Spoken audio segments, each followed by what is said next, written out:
प्रिय सज्जनों और देवियों, आप सभी को हार्दिक शुभकामनाएं। हम सभी ऐसे भारतीय हैं जिन्हें इस देश पर गर्व है। विगत वर्षों में भारत ने उत्तरोत्तर वृद्धि की है।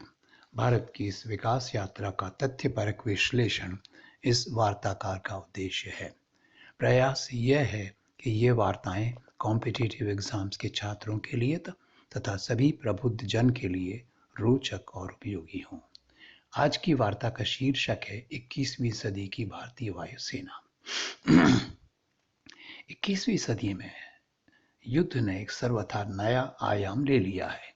अब इसमें रण कौशल ही नहीं, अधुनातन तकनीकों का उपयोग भी जुड़ गया है। अतः युद्ध का परिणाम आजकल संख्या बल से नहीं होता, बल्कि किस देश के पास सबसे अच्छी तकनीक है, प्रौद्योगिकी है, उससे होता है। ऐसे तकनीकी विकास की आवश्यकता थल और जल सेनाओं के लिए तो निश्चित रूप से है ही, लेकिन सर्वाधिक उन्नत तकनीक की उपयोगिता विशेषकर वायुसेना के लिए है। कारण यह है कि आजकल कोई भी युद्ध सफलता के साथ तभी संचालित किया जा सकता है जब उस देश के पास अत्याधुनिक टेक्नोलॉजी से लैस वायुसेना हो। यह वायुसेना ही थल और जल सेनाओं की मारक क्षमता में कई गुना वृद्धि कर देती है और दुश्मन के हौसले पस्त कर देती है। ये इसलिए चूंकि युद्धक विमान कुछ पलों में दुश्मनों के ठिकानों पर अचानक आक्रमण कर उसे तबाह कर सकते हैं। भारत के लिए सबल और सक्षम सेनाओं की बड़ी आवश्यकता इसलिए भी है क्योंकि हमारे पश्चिम और उत्तर पूर्वी दोनों ही सीमाओं पर दो ऐसे देश हैं जो भारत को अपना प्रतिस्पर्धी और कट्टर दुश्मन मानते हैं। ये हैं पाकिस्तान और चीन। खतरा चीन से अधिक है क्योंकि चीन अब विश्व की दूसरी सबसे बड़ी अर्थव्यवस्था ही नहीं बल्कि सैन्य दृष्टि से भी अत्यधिक शक्तिशाली है।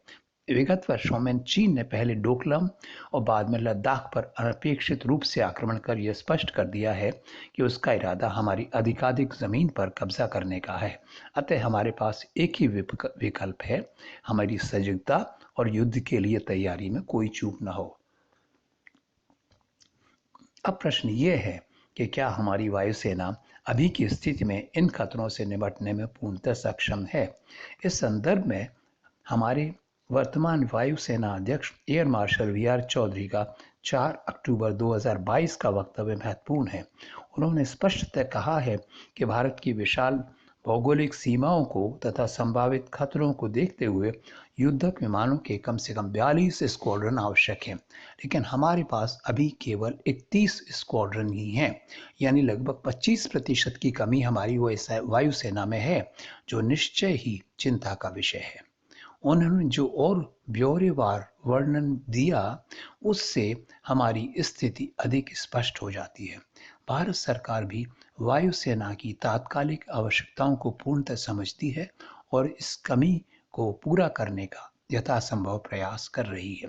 सरकार के वायुसेना से संबंधित उपक्रम जैसे HAL, BEL तथा DRDO आदि पहले बहुत धीमी गति से काम करते थे, लेकिन अब उनके काम में तेजी आई है।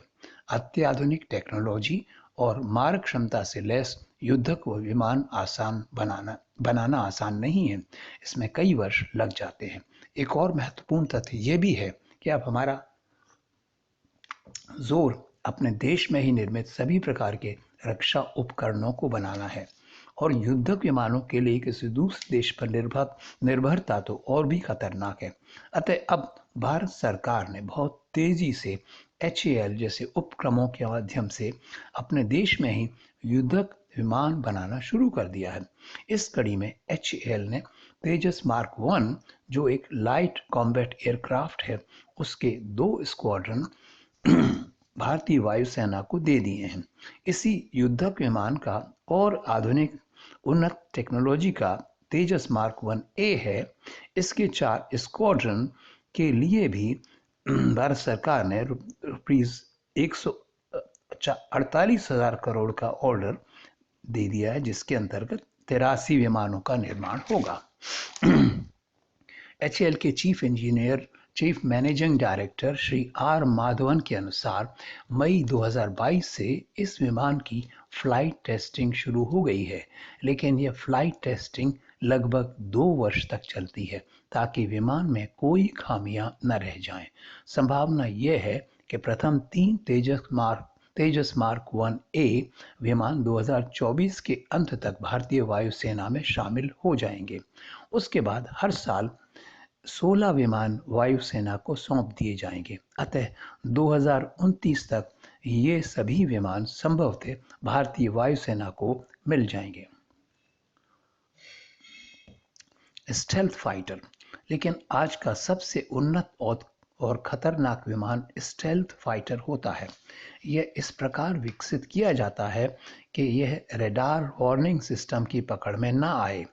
ऐसे विमान दुश्मन की सीमाओं में घुसकर पहले ही उस पर बमबारी करके आ जाते हैं और दुश्मन को खबर बाद में ही हो पाती है। इस नई टेक्नोलॉजी के सबसे उन्नत विमान अमेरिका के F-35 हैं, जो विगत 7 वर्षों से अमेरिका की वायुसेना और जल सेना को शक्तिशाली बनाते हैं। रूस ने भी Su-57 स्टेल्थ फाइटर अपनी वायुसेना में शामिल कर लिया है। साथ ही 2017 में चीन ने भी चेंगडू J-20 नाम के स्टेल्थ फाइटर को अपनी वायुसेना में सम्मिलित कर लिया। लेकिन भारत ने सन 2022 से ही इस उन्नत प्रौद्योगिकी के विमान पर तेजी से काम करना शुरू किया है। इस प्रोजेक्ट का नाम है AMCA अर्थात advance medium combat air fighter. Air marshal Chaudhari के अनुसार भारतीय वायुसेना को इस स्टेल्थ फाइटर के कम से कम 6 स्क्वाड्रंस की आवश्यकता होगी, लेकिन ऐसे विमान को विकसित करना एक अत्यधिक जटिल और लंबी प्रक्रिया है जिसमें 10 से 15 साल लगते हैं। अतः संभावना ये है कि सन 2035-40 की अवधि में ही यह युद्धक विमान भारतीय वायुसेना को उपलब्ध होंगे। साथ ही युद्धक विमानों की कमी की शीघ्र आपूर्ति के लिए कई विदेशी निर्माताओं से भी बात चल रही है। एयर मार्शल चौधरी के अनुसार भारतीय वायुसेना को ऐसे मल्टी रोल कॉम्बैट एयरक्राफ्ट के 6 स्क्वाड्रंस की आवश्यकता होगी, लेकिन भारत की शर्त यह है कि इस श्रेणी के अधिकांश विमान भारत में ही निर्मित किए जाएं। यह देखना होगा कि यह प्रोजेक्ट कब शुरू हो पाता है। अंत में हम कह सकते हैं कि हमारे देश को एक पूर्णतः सक्षम और सबल वायुसेना देने का काम चल रहा है, लेकिन फिर भी हमें इस उद्देश्य को पूरा करने में 10 से 15 वर्ष तो लग ही जाएंगे। संतोष की बात यह है कि हम इस दिशा में तेजी से आगे बढ़ रहे हैं। धन्यवाद।